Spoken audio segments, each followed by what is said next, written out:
Well, it's Thursday, January the 26th, I believe, and you're looking at pristine, wide open spaces here at Lookout Pass today.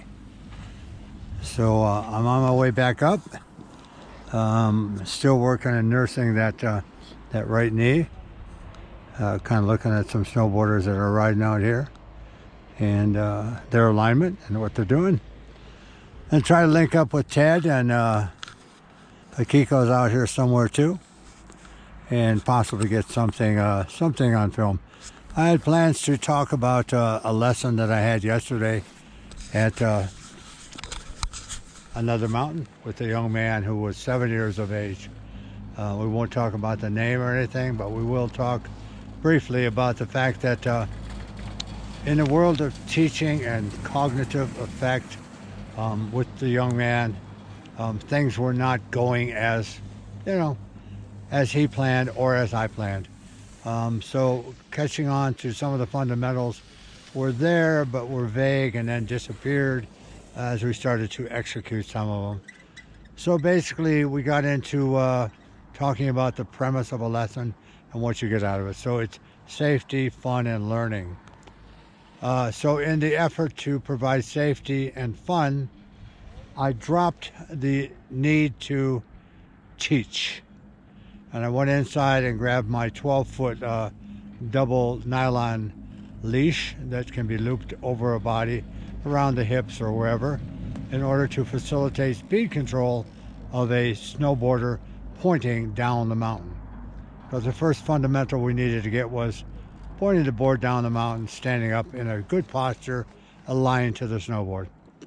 The tendency for the young fellow was to look back at us, which would twist his hips, just like I just moved right here in a chair, and bring the snowboard to a line that would catch his heel side and knock him down. So our movement pattern was relatively minor and slow, along with the fact that, gee, this is fun, but it's not a lot of fun.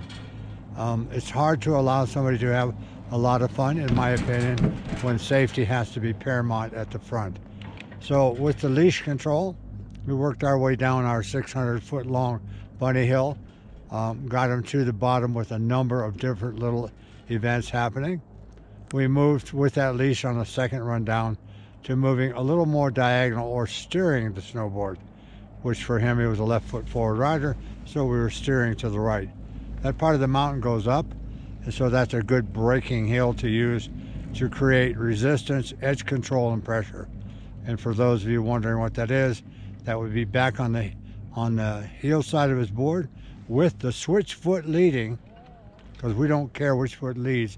What we do care about is how we hold our descent down the mountain, which would be side slipping while moving diagonal across the mountain to the uphill side.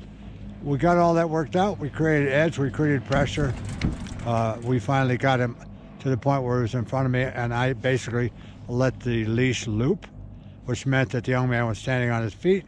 Smiles started happening, and we ended up the session with a riding snowboarder who, when we started out, wasn't picking up the fundamentals, but through guided discovery, aided by the belt around his hip, forward hip, allowed the speed to be controlled and him to start finding those fine motor skills that allowed him to have a pleasant day and learn to work down the mountain.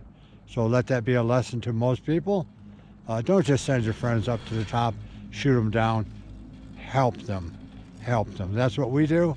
I hope you guys like this and understand it, and will apply those principles the next time you take a friend out to learn to board. So we're out on that. Straight ahead.